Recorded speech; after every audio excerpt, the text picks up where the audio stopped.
Avec le retour du soleil, vous avez envie de vous lancer dans de nouvelles activités. Pour faire le plein de sensations, l'escalade permet à toute la famille de s'amuser.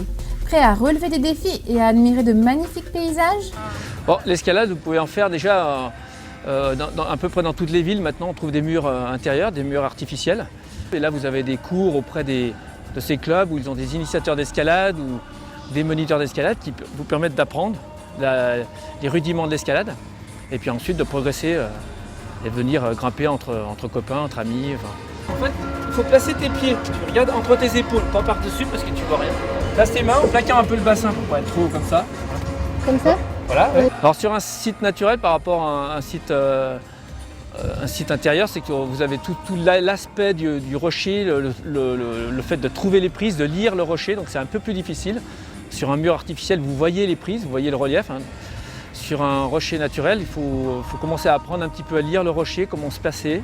C'est un petit peu plus dur. Et puis bien sûr, il y a tout l'aspect sécurité qui intervient, qui est très importante, même si c'est que de l'école, pas très haut, avec des systèmes d'installation de moulinettes de cordes.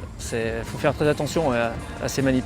Sport plaisir avant tout, l'escalade permet aussi de muscler l'ensemble du corps puisque tous les membres sont sollicités. C'est vrai qu'on utilise beaucoup la partie haute du corps, hein, c'est-à-dire en partant des doigts bien sûr. Plus vous montez dans les difficultés, plus vous sollicitez les articulations au niveau des doigts, notamment les poulies, les ligaments. Et en remontant, vous avez les avant-bras, le bras, les épaules, les dorsaux, les abdominaux bien sûr. Et sur les jambes, bien sûr on sollicite également les jambes puisqu'on met tout son poids dessus. Hein.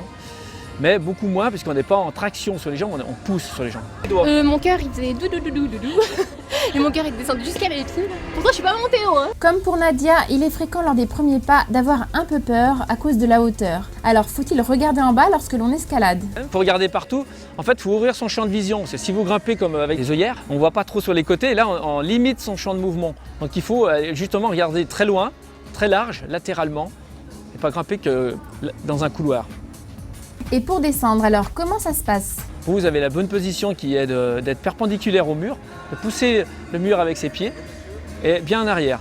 Et celui du bas assure et vous descend. Alors là, toute la confiance, il y a un rôle de confiance qui est important parce que c'est lui qui vous descend. Donc il faut aller se pendre dans le vide et faire confiance à l'assureur. Après l'effort, pensez à vous étirer pour éviter les courbatures et à boire beaucoup d'eau pour ne pas vous déshydrater.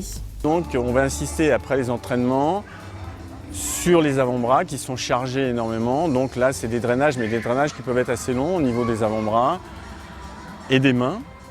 Et également, à force de tirer, ils arrivent à se mettre des contractures relativement importantes aussi dans le haut du dos, donc au niveau des trapèzes et au niveau des fixateurs d'omoplate. Donc là on fait un massage de détente, moins en profondeur, mais un massage de détente au niveau de la partie supérieure de la colonne vertébrale. L'escalade sur site naturel n'est pas réservée aux grimpeurs confirmés. Les voies d'accès sont numérotées en fonction de leur difficulté. Même les enfants trouveront des pistes permettant de s'initier sous l'œil attentif d'un moniteur diplômé.